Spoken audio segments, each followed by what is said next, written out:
So, kicking off this episode with number 10, let's look at the jinn and the devil. Because the jinn, unlike many spirits and demons in other religions, is thought to be a physical being, while Muslims adhere to superstitious practices like uttering duster before throwing hot water anywhere, or going to the bathroom to urinate, warning the jinn to leave the place so that they don't feel offended by what the humans are about to do. And devils, on the other hand, are a type of supernatural being descended from the Judeo-Christian demons concept.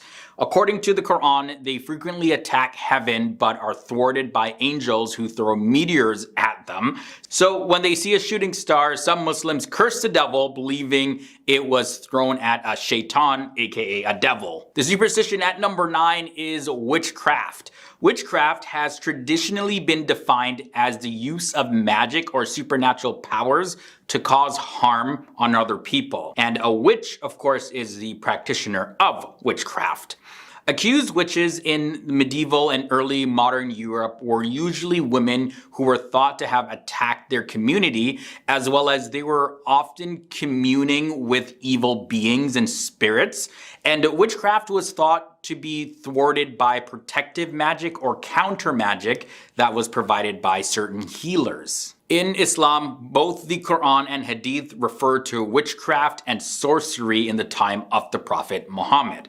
Moving on to the number 8 spot, the evil eye. Now this is a big one. So the term evil eye usually refers to the harm done to a person as a result of another person's jealousy or envy of them. And many Muslims believe that this is real, and some have adopted specific practices to protect themselves or their loved ones from the consequences of the evil eye. But others dismiss it as just being just a superstition, whatever, it's not real. So what does Islam teach about the evil eye's power? Well, we look in the Quran and it says, "And the unbelievers who are bent on denying the truth would all but kill you with their eyes whenever they hear this message. And they say, surely he, Muhammad, is a man possessed." And that's taken from the Quran, chapter 68, verses 51. In at the number 7 spot, we got talismans. These are objects imbued with protective or special powers. And now they oftentimes bear inscriptions with images and astrological signs, as well as religious narratives in the Islamic world. Many Muslims believe that an object inscribed with the word God or Allah will protect whoever reads, touches, or sees it, and that God's word has the power to ward off evil. So a talisman can be covered with prayers, signs, numbers, and decorative motifs, and it is carried in the pocket or rolled up and placed in an amulet case. And some talismans, they are worn as clothing. The most effective talismans are those that are inscribed with prayers that evoke the name of God and the Prophet Muhammad and his companions. The superstition at number 6 is exorcisms.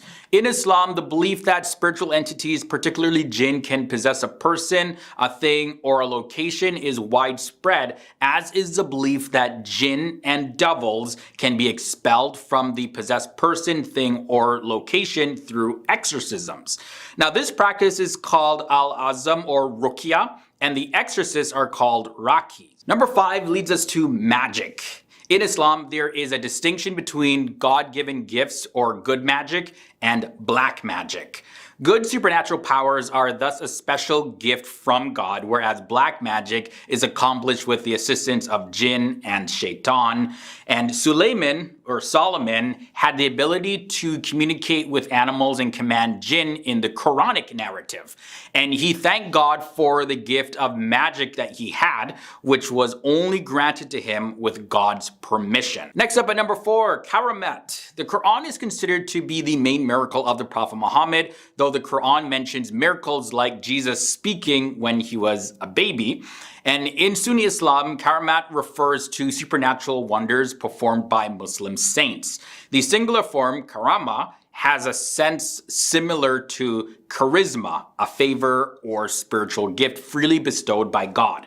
The miracles ascribed to Muslim saints have included supernatural physical actions, predictions of the future, and the interpretation of the secrets of the heart.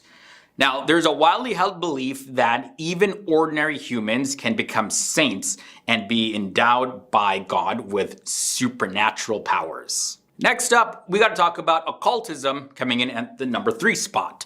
Occultism is a broad term for movements that believe that by using inner skills or establishing relationships with supernatural beings or events, one can obtain the same information to perform extraordinary actions. Alright, so those who are involved in occultic movements, they may also believe that they can gain knowledge of the truth and the upper sentimental world through unusual, various different methods, rather than through experimental and rational methods. Moving on to number 2, hanging Quranic verses.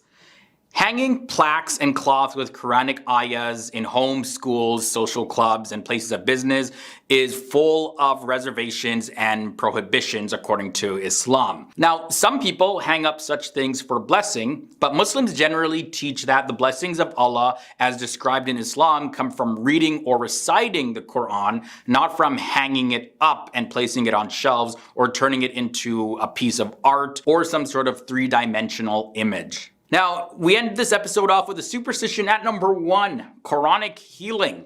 Quranic healing is an ancient spiritual healing technique based on the Quran. Now, it is used in various Muslim communities to treat mental illnesses as well as other ailments. Now, the large issue of religious and culturally related healing is presented through Quranic healing, and the possibility of collaboration between physicians and healers is raised. This mostly happens when Muslims see that their patients are not getting cured by proper physicians, which is why they often turn to religious healing methods. At number 10, we have black cats. There is absolutely nothing in the Quran or Sunnah which would give rise to the belief that black or any color cat, they're either a bad omen or they're good luck or whatever. You know, there's no evidence showing that jinn has the power to possess black cats either and cause some mischief, all that stuff. These beliefs are nothing but superstitions according to Islam. The Prophet Muhammad, he had said that the cat is not impure and was among those pure animals that intermingle with humans in the report narrated by Abu Dawood. From there, let's take a look at clipping nails after sunset at number 9. So one may actually clip their nails, they can sweep their house or do whatever chores that they feel like doing at any time of day or any time of night. So no cutting of nails or sweeping or anything like that has the power or strength to bring good fortune or harm. The Quran actually says this: if Allah should aid you, no one can overcome you. But if he should forsake you, who is there that can aid you after him? And upon Allah, let the believers rely on. And that's found in Surah 3, verse 160. From there, let's take a look at numbers at number 8. There's actually no number in Islam that is considered to be lucky, nor is there any number that is considered to be unlucky. For the numbers like 7 and 666, as well as 13 and so on, they have absolutely no meaning in the religion of Islam. They're simply numbers like any other number. There's also a big superstition involving eclipses and pregnancy. So solar and lunar eclipses do not affect a pregnant woman or her fetus, as there is no confirmation in the Quran or Hadith about this effect here. Beliefs like a pregnant woman tore a page during an eclipse and the child was born with torn lips, or she ate too much round pepper during the eclipse and the child was born with round black marks on their lips. You know, all that type of superstition, there's absolutely nothing in relation to Islam. There's nothing that speaks about these as being even accurate. The next superstition that is haram for Muslims is cracking knuckles. Okay, so there is no authentic hadith in the established sunnah of the Prophet Muhammad whereby he prohibited or discouraged Muslims from cracking their knuckles or cracking their fingers. No evidence in the religion proves that this invites the devil or bad luck into a person's life. The superstition at number 5 has to do with wives and husbands and their luck that they bring? Well, according to Islam, there is no truth in the statement that all provisions and wealth come from the wife's luck and all children come from the husband's luck. There is no such thing as good or bad luck in Islam. Everything that occurs in this universe occurs with the permission of Allah. So Muslims definitely stress that point. Islam teaches that the distribution of wealth is actually determined by God, and He gives abundantly to whoever He pleases, and He gives in limited quantities to whoever He pleases. So it has nothing to do with husband or wives or good luck or bad luck, because everything that happens has to do with Allah or God choosing to do it. Moving on now to number 4, touching the Quran wearing shoes. So it's also said that there is no such restriction in the religion of Islam that declares that a Muslim man or woman cannot touch the Quran while wearing their shoes. Also, oftentimes it's reported that the Prophet Muhammad himself, as well as his companions, even prayed with their shoes on in their mosque, especially in Medina, simply because the Prophet's mosque in their time was on bare ground without any carpet or flooring or coverings, unlike the mosques of today. But yeah, either way, there is no connection with touching the Quran while wearing your shoes in Islam, whether it brings bad luck. There's nothing there. Moving on to number 3, turning shoes inside out. So this is one of the most common practices in Muslim households. Some people say that if a shoe is placed upside down, well, the angels will not enter that house, as well as Allah will not look at the house, or there will be some sort of dispute or bad luck in that household. There is no evidence in the religion that if you keep your shoes upside down or inside out, whatever, that something bad is going to happen to you. This is definitely, again, another invented superstition. There's also another superstition involving the twitching of eyes, but it's believed that there is no connection between twitching of the eyes and any sort of bad luck. This is a non-Muslim superstition that Muslims are told to completely avoid. It was said that the Prophet Muhammad at one point had a superstitious belief in bad omens, but he then said that this is a form of minor shirk that is contrary to the belief in the oneness of God in which Muslims believe in. Superstitions are believed to be tricks of Satan to cause fear, as well as Satan uses them to whisper into the hearts of people to deceive them. The final haram superstition in this episode, coming in at number 1, is having your feet towards the Kaaba. Okay, yeah, this is an interesting one, but there's absolutely no restriction in Islam that states that somebody cannot sit with their legs facing the direction of the Kaaba. And if someone is in a normal sitting position and his legs face towards Kaaba without the intention of any sort of disrespect, there is no harm and there's no sin.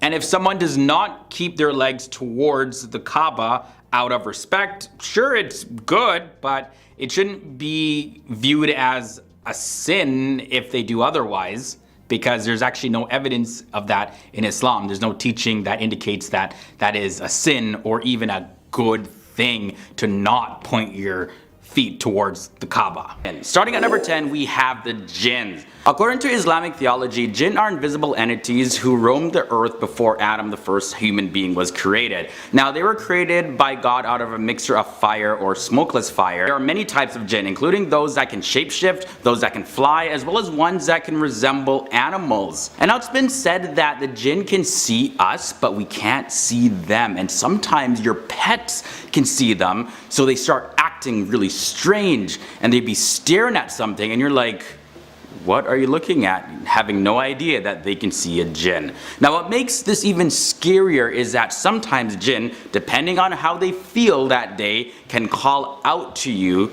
and they can sound like one of your relatives or close friends. Then there's the recording angels. Karaman Katibin, or the recording angels, are also another pretty scary thing in Islamic belief. Not that the beings themselves are scary, but what they do can sometimes leave a person terrified depending on what they actually do. So let me explain. So there's two types of recording angels, and they record everything that a person does. Like, I mean everything, and not just like an overview summary of what they did or said, but really a detailed, in-depth report. It's the ultimate biography. So if you think about it, you just look back into your life at all the bad stuff that you've done, whatever it may be, that Karamin Ketibin angels, yeah, they recorded it even though you thought no one saw you or thought no one heard you. And that's what makes this earn a spot on this list. Number 8, we have Dajjal. Now, Dajjal is known as the false messiah, so similar to Christian theology, and also known as like a liar or a deceiver.